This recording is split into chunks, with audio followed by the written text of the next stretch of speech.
Hello everyone and welcome to Heartcore. I am Miko and on the other side of the world we have...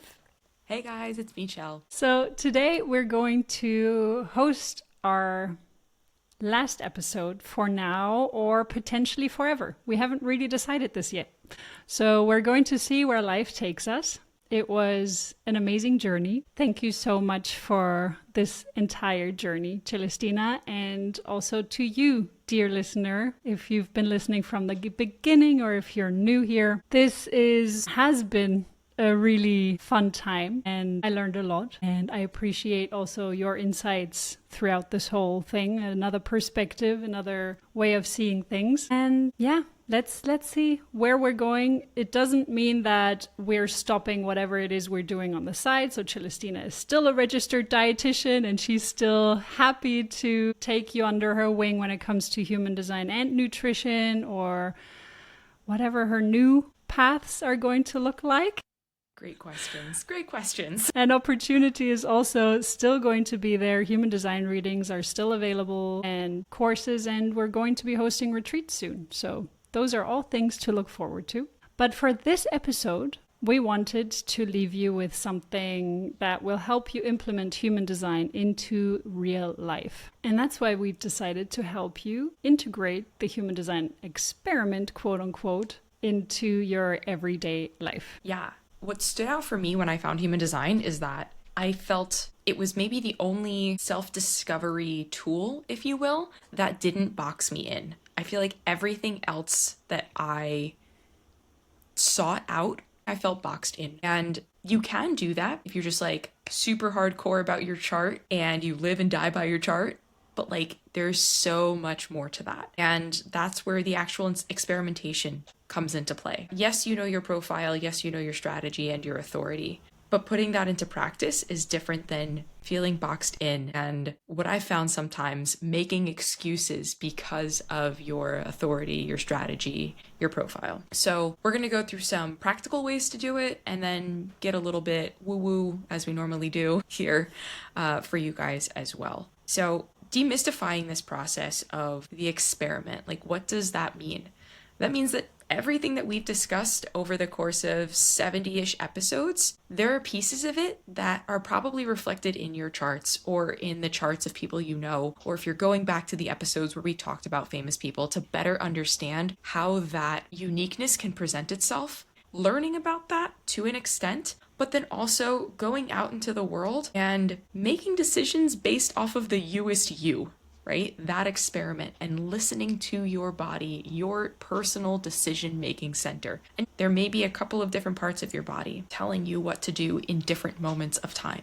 But listening to your body is really what the experiment is about. And it's not going to be about learning everything and knowing the exact gate, center, line, color, tone, base, and exactly the expression of that for you, right? It's going to be living it at the highest level and experimenting with it at the highest level for you. And then maybe going a little bit deeper as you start to decondition. But yeah, I think the thing is like you have to consciously choose to make these changes every day, right? Consciously choose to step into the youest you every day. And oftentimes that means releasing some of the things that we've learned societally from family, from those who are around us that maybe clouded us a bit. And again, this is all a learning process, so there's no reason to like shit on yourself about this, right? We're all here to learn. We're all here to grow. We do it at different rates and different times. And yeah, so that's kind of the deconditioning experimentation, quote unquote, and leaning into that process. Yeah, you're mentioning a really good thing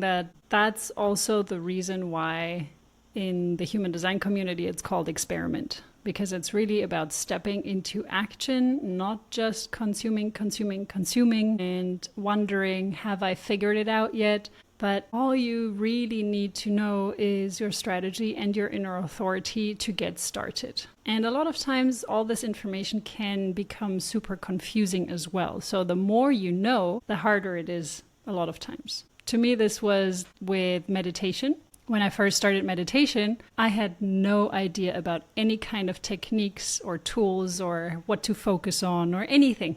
I just went to a Buddhist monastery in Germany with a friend of mine. She took me by the hand and she was like, come on, we're going there. And I was like, sure. So then we went there. There was a meditation that was taking place. We sat down and the monk just guided us for a few sentences and then he let us sit there for an hour. And within, it felt like 5 minutes, an hour had passed. And I didn't even notice it. I just went, I don't know where I went. I just disappeared, but my body was still there. And it was an hour later that we got pulled out of the meditation. And that was my first time of meditating. And then I started researching about it. Then I started to get interested into the tools and techniques and how many different versions and kinds of meditations there are out there.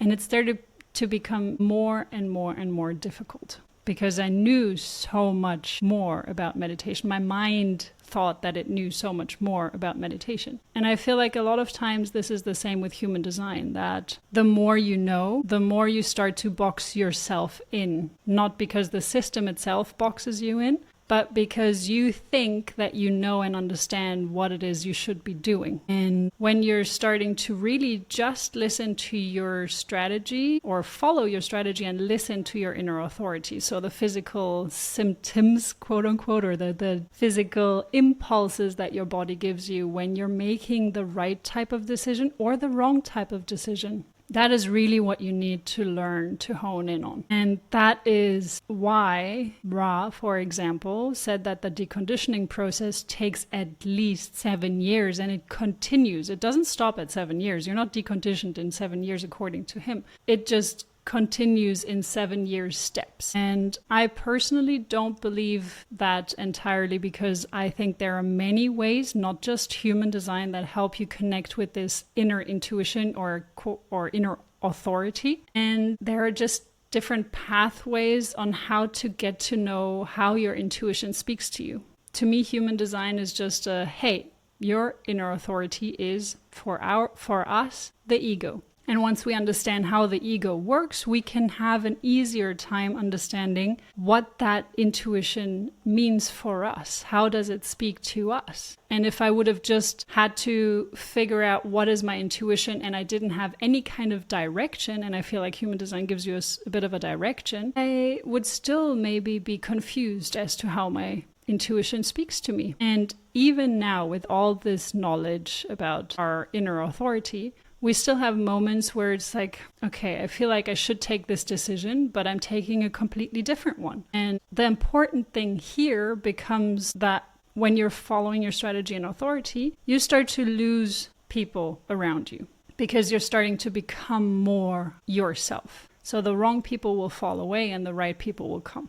The great thing about that is that when you're going through this process, even if at some point you make a decision and then you're like, hey, actually, that was not the right decision for me. You go to these people and they're like, okay, fair enough. So you're just getting to know yourself. And when you have a good group of people around you, they accept you for the true and real, honest decisions that are aligned with you. So yeah, there are a lot of benefits to following this. Dude, 100%.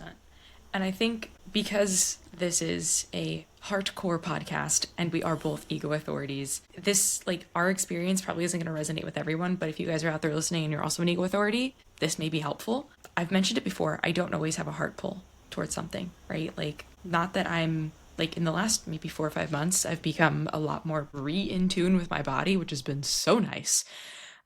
Being in a situation where you're burnt out as an ego authority, right, can mitigate some of those heart pull feelings. But for me, I know that there are other markers of a decision that is not right for me. And it's so horrible. And like, I'm cognizant that I do it. And oftentimes I can't stop it, but I like pick at my arms. And I haven't done that in like 4 to 5 months, which has been amazing. There's still shit scarring on my arms, but it is what it is. That's part of life. But I think all of this to say is if you're not feeling the insides of your body, notice if there are external things that are happening that are trying to warn you and tell you that a situation that you're in is not right. Yeah. Even if it's scary to admit that. Or numbing yourself through external factors. Yeah. And I mean, that could be substances, that could be death scrolling on your phone, that can be TV. Yeah, a multitude of different things. So it can be, we can get into this learn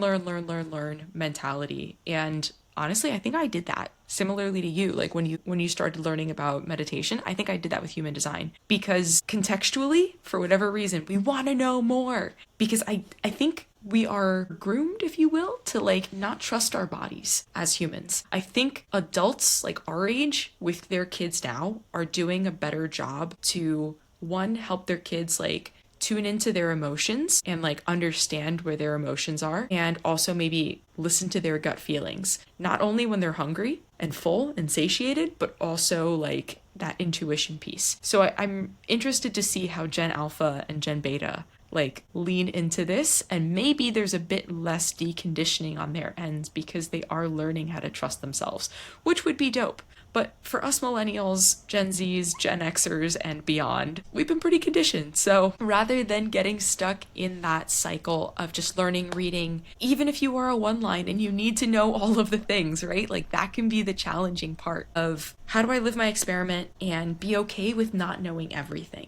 And there is that balance. You are going to have to find that for yourself. You can, but like it will impede the process if you try and just keep on studying, reading rather than living it out. Think of even scientists, right? Like there's theoretical science and then there's like science that actually does experiments and whatnot. You have to find that balance between both. You can't just be on the theoretical side of things. Yeah. Same with meditation or yoga or any of those things. You can read as much as you want, but if you're not going to sit down or step on your mat, it's going to get difficult to actually get into the benefits of these things. Do you have any recommendations for that? Because I feel like with meditation and with yoga, it's something physical, right? Like there's something to do. Whereas with human design, it's a little bit more woo-woo. I know we're going to get into that a little bit more, but are there any big things that come to mind where you're just like, how to get over that hump? Yeah, as you've said, it's not about not getting into the nitty-gritty, but it is about stepping into action. And yes, this is the phase 3. What was it called? Part 3. Part 3 that we're going to be talking about. How to actually begin. And that would be, with small decisions. Being consistent in making your small decisions by using your inner authority and by using your strategy. So the small decisions are not going to have as big of an impact, obviously. So if you're going to choose what it is you're going to eat on Monday for lunch, it's not going to impact you for the rest of your life, usually, unless you're eating poison or something like this. Okay, let's just say it's a normal food decision. Granola. Just exactly. So that shouldn't impact you as much. Or even if you have a burger for lunch on Monday, it's still okay. You're not going to gain 50 pounds just by having that one burger. But if you're going to have this every single day for every single meal, that's when it's going to get difficult. And the same thing with human design. It's about being consistent in your decision-making process. So an emotional inner authority may be like, but how am I going to make a food decision, a meal decision, if I have to wait for clarity? It's not necessarily that you have to wait for a very long time. You don't have to sleep over every small decision, quote unquote, but what can help you. So there are different things that I would recommend with an emotional authority. Either an emotional authority will go to a restaurant and they will have the menu in front of them. And usually they take a pretty long time to make a decision, usually, unless they've gone to this restaurant over and over again. But if it's a new restaurant and they want to see what's on the menu, they will read through it and see what it is they feel like having. And maybe they will go through the menu twice because they will see what resonates with them. And it may be a little tiny, hey, this may be the one. And then they read through it again and they're like, okay, that is the one that I want. So this is one way to go about it. Another way to go about it is for an emotional authority to gain clarity about what it is they really enjoy eating through a longer process. So they would try to experiment for themselves and already have a bit of a list of the things that they enjoy and don't enjoy because they've experimented with it for some time. It's not just when they're sitting at the restaurant, but for example, if you really want to know what it is you enjoy, then experiment with yourself at home. See, okay, do you like salads? If you're going to an Italian restaurant, do you like salads? Do you like fish? Do you like chicken? Do you like pasta? Do you like pizza? You're already starting to get a bit of a hang of it. And when you're starting to gain more clarity throughout your life, it would be recommended that you start to also remember the things that you've enjoyed so that it could shorten the process a little bit. Then again, we're talking about an emotional authority. So you will have highs and lows, and your decisions are going to vary depending on how you feel that day. And that is why the previous recommendation of gaining clarity throughout your lifetime can be a bit more helpful, so that you do make the aligned decisions when you're at the restaurant instead of riding your high or riding your low. So I think the emotional authority when it comes to food can be one of the trickiest ones. And when it comes to the other authorities, it is, again, you need to go with the small decisions and preferably also follow your strategy. So just navigating all of that and stepping into it bit by bit and honing in on what your body is telling you. So for me, one of the first things I would recommend are actually body scan meditations, just so that you start to feel your body again. What does it mean when your inner intuition or your inner authority is speaking to you? How does it feel? So to me, stepping into your body again, recognizing the signals, that would be the first step. And then applying human design strategy and authority. That's really good. I think another way to start trusting yourself and your decisions as well is oracle cards. If you guys are into that, that can be another way of just like gaining more trust with yourself, to not overthink the cards that you're pulling and kind of just believe that they are the ones that you've chosen are the ones that you needed to read or see that day in some way, shape, or form. But then again, potentially not looking too much, feeling too much into it, but knowing that you can then trust yourself. I think those are probably small ways to tap into some of that. And it's not about getting it right, quote unquote, right? Like it's about just feeling into it and exploring the process of it and allowing yourself to reconnect. I really like what you suggested about like doing a body scan meditation. And do you have some of those that people can go to? Yeah, Nico? on the Opportunity Meditations podcast. Amazing. There are a few that help you understand your emotions and feeling where your emotions are sitting. So take a look at that. Back to the cards, you can also simply use playing cards. And the way that I would use it to hone in on your intuition is to maybe have the pile in your hands and flip over the cards. But before you flip it over, really feel into what you think the card might be. And what you feel the card might be, because your mind can then come in and be like, hey, maybe it's a two of hearts. And your intuition was like, no, it was a queen of hearts or something like that. But really getting to know when your intuition was speaking and when your mind was speaking. Maybe my next recommendation may be a bit manifestor-specific or like a bit channel to the throat specific. So whether you're a manifesting generator or a manifester. But I started doing this when we lived in Germany. I vividly remember like leaving our apartment, and it was still COVID times, and they had like a Weinstube like outside, which is like a local vintners like come into like the main like plaza lots, if you will. And there were like a certain number of seats, and like you had to be seated because it was COVID times, yada, yada, yada. Long story long.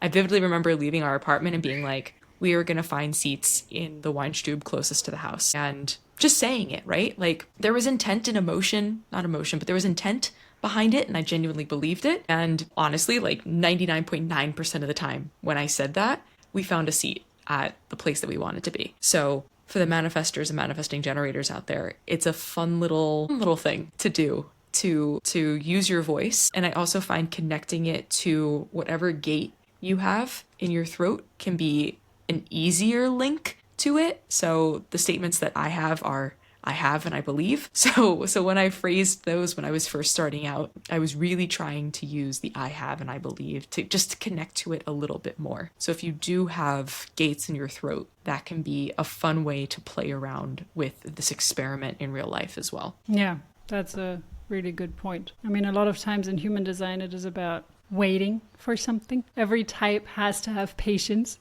The manifester also has to have patience. I mean, yeah, people are like, yeah, they can just go out and do their thing, but no, because they still have to listen to which thing is the right thing. But yeah, it's a great point that we do have power. It's not that we are just pulled or pushed into a direction. And this is what I love about human design. It is not black and white. It is not telling you this is who you are. It is telling you this is your potential and this is your shadow. And you have the choice into which direction you're going to go. And you can stay in the conditioned aspects of life. You can just continue doing what everyone else wants you to do or wants you to be. Or you can choose to follow your inner guidance and see what that feels like. See what happens when you're doing that. I think another thing that's important to note is like, it's not this steady linear trajectory. Like when you find out about human design, it's not like in 7 years, you're going to know everything. You're going to be so deconditioned. Like it's not like that. There are going to be times where you're super into it and you're really feeling into your experiment. You're really feeling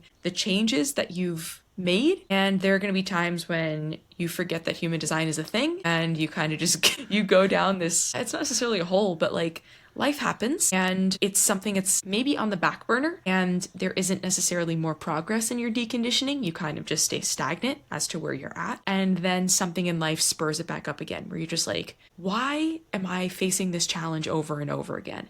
And maybe that's when you take a look at your chart again or grab a reading with Miko to learn something a little bit different, a little bit deeper. And then you're like, dude, yes, this makes sense. And then you work on that little thing, you know? So it's not always going to be like a stepping stool stone. Those aren't the right words, but sometimes it's like a loop-de-loop in your line, right? It's not always going to be linear. And I think that that's so important to remember that the journey is going to look different for everyone. Even if you're super hardcore about it, the journey is going to look different for you. And there's always going to be like a messy part, and that's okay. Nothing is direct from a textbook. And it doesn't have to be. It's not science. It's you.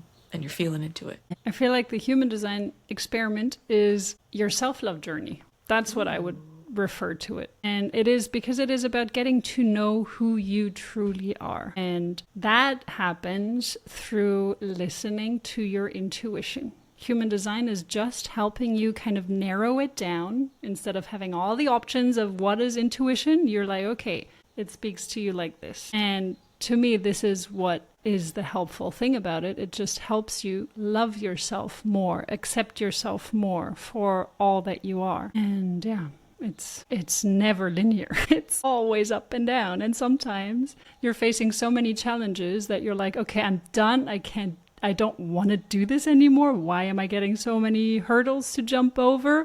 I don't want to work on myself anymore. Like this happens. It happens. And other times you're like, okay, I'm ready. I can do this. And then you dive back in. And it can just be a few days that where you're like, okay, no, I just want to numb myself. But just be mindful that it just is going to be a few days and that it doesn't take overhand. This is the important part. Yes, you are going to have days where you're like, oh, I don't want to do this and I just want to zone out and not do anything, but don't let this carry on. Don't let this drag throughout your life. Be mindful that the journey must go on. The show must go on. And I think it's important to know if there are any triggers for that too, right? Like, is the weather crappy outside? Maybe that's a trigger for you. Have you had multiple days of like rain or cold weather? I know for me that I go into like hibernation mode in the winter, and winter for me is just far less productive than summer is. And it being winter when it's supposed to be summer right now is really messing me up,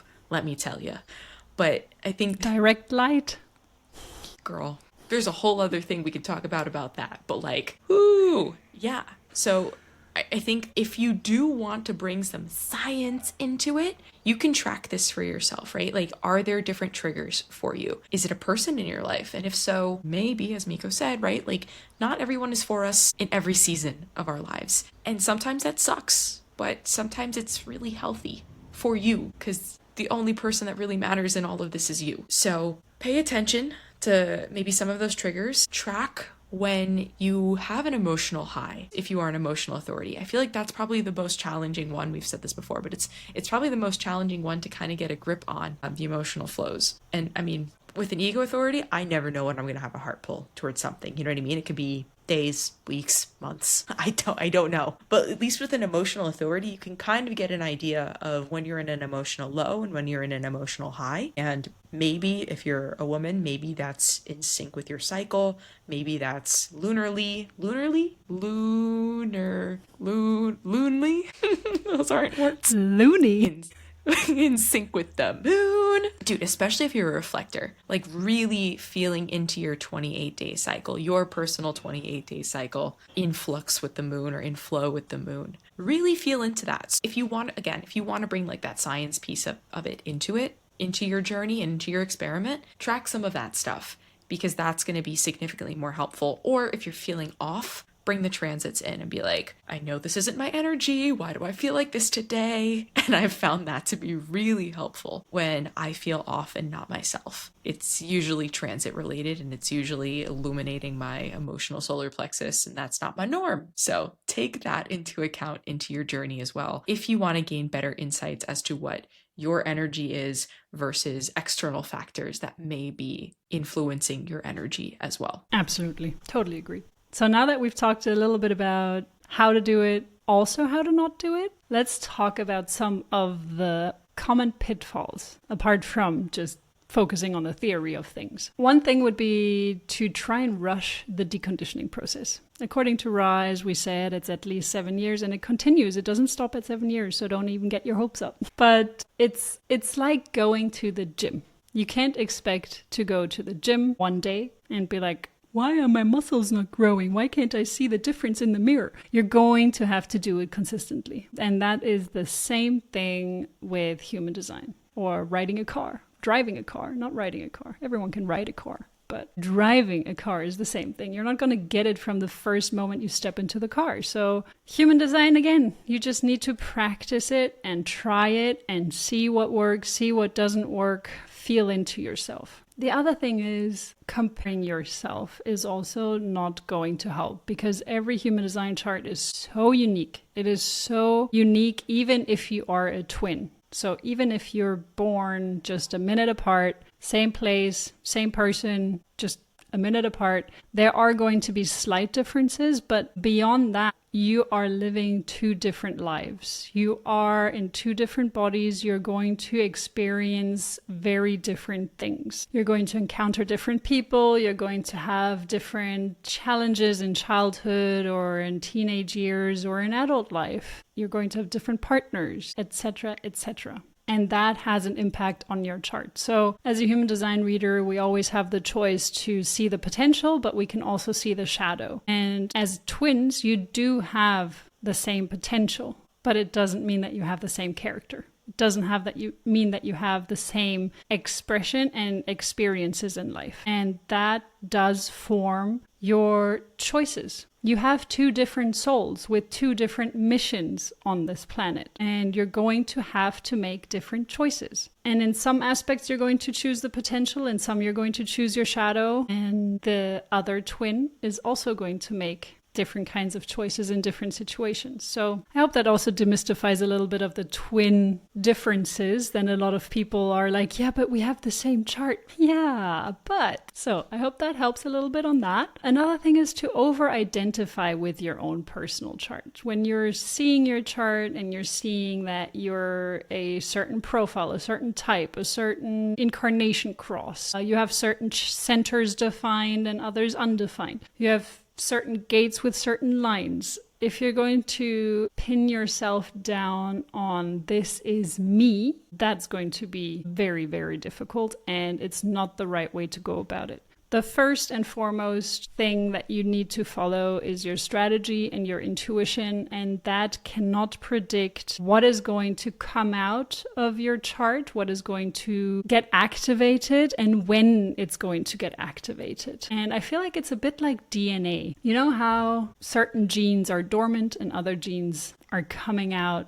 at some point or another, or they just don't get activated at all? That's what happens with human design as well. Certain elements in your human design chart are going to come out, are going to get activated, and others won't. They will remain dormant, or they will remain in the shadow, depending. So don't use human design as an excuse. Definitely never do that. Never say one of my most dreaded excuses, yeah, I didn't message you back because I'm a projector. I don't have the energy to do that. And I'm like, oh my God, are you serious? No, just be honest with me. Just tell me, hey, didn't feel like doing it. I mean, yeah. What's your experience with that? Dude, same. I just feel like if you're boxing yourself in, you're doing yourself a disservice, especially if you're using it as like a permission slip or to opt out of something. So don't do it. Yeah. Just don't. Self-sabotaging behavior where you're like, but it's with everything. It's not just human design. And sometimes people are just using human design. They're like, yeah, okay, now I have another excuse. Instead of saying, but my parents were like that, they're now saying, yeah, but my human design chart says that I'm like that. I mean, I have to also say that there are certain elements in my chart where I'm like, yeah, this makes sense. Now I understand why I'm like that. But it's a different way to go about it. It's not that I'm saying I have to do that because my chart tells me that I have to be doing that, but instead it is now I finally get why I've had this strong desire or this impulse of I want to do that. It's an aha moment rather than an excuse, or an explanation rather than an excuse. So let's take a big zoom out and look at the whole picture that is human design. Think of it as the arc that's kind of like tying it all together, right? You have this, we're all born with this innate knowing of what is a yes for us, what is a no for us, but societally and the people that we surround ourselves with, literally starting from our parents because they didn't know and because society told them to be a certain way as a parent, right? Like all of this has affected us in our ability to listen to our bodies. So human design really is giving us the language in a wild chart to be able to understand our bodies a bit better. And this is something that is technically innate within us, but this is kind of the Rosetta Stone, if you will, the translation for what we are feeling to a visual for us to better understand what we should be feeling already. So it's not about becoming someone new. It's kind of just peeling back the layers that we've put up around ourselves to, I want to use like a donkey parfait, like a blooming onion. Ooh, like a blooming onion. So like you take the layers off of the blooming onion at like Outback, right? So it's just finding that inner onion layer that's always been there. That is the core essence of you. I don't know where that came from, guys, but we're here. Yep. Or even like a scallion, like on a scallion, you're like peeling off, this is another onion reference, but like you're peeling off the outer like dry layers of the scallion to get to the inside part of the scallion. Same. That's what human design is helping you do. That's the deconditioning process. And again, it's not someone new. That onion, you were always there. You just had some layers that needed to be peeled off. I feel like the onion is a perfect analogy just because this journey is gonna be full of tears as well, guys. Let's be honest. Hey, full circle. Fantastic. Love that a Shrek moment was able to come into this episode. Yeah. So all of that to say is you're not gonna not go back to your chart, right? Like I look at my chart probably once a week, once every 2 weeks. If something in my world comes up and I'm just like, is this something that I need to be aware of? Is this something that has been brought to my attention for a certain reason? And again, not looking for an excuse, but looking for understanding. And sometimes I find it in my chart and sometimes I don't. If I don't, then fine, cool. It's another learning process or it's another area of growth. But that's not to say that you have to stare at your chart daily to better understand it. You will go back to it. Like I was saying when we were talking about like the non-linear journey, there are going to be times where something clicks. You're going to look at your chart. Maybe you can garner the answers that you need from it, or maybe you need to talk to someone who can better read your chart and help specifically unmask or maybe take away some of those outer layers of said scallion to help you better learn like what you need to be focusing on and how to get more clarity in that area so that you can continue your deconditioning process. It's not a set it and forget it, and it's not a stare at it all the time thing. It really is, like with everything, finding the balance between theory and implementation of all of this. Well said. Here for it.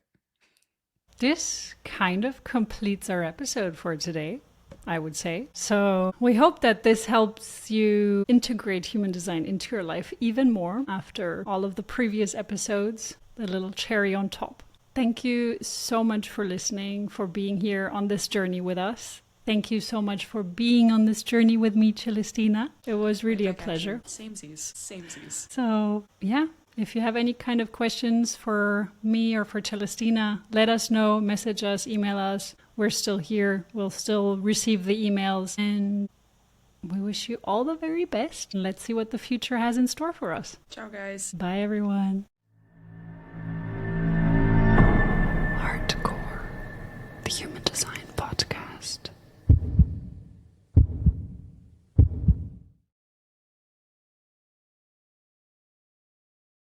Bloopers.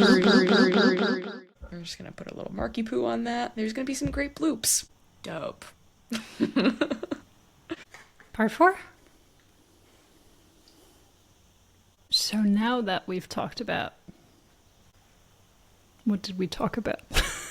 All of the stuff that we just talked about. How to do it. How to implement it. Let's talk about how to not do it.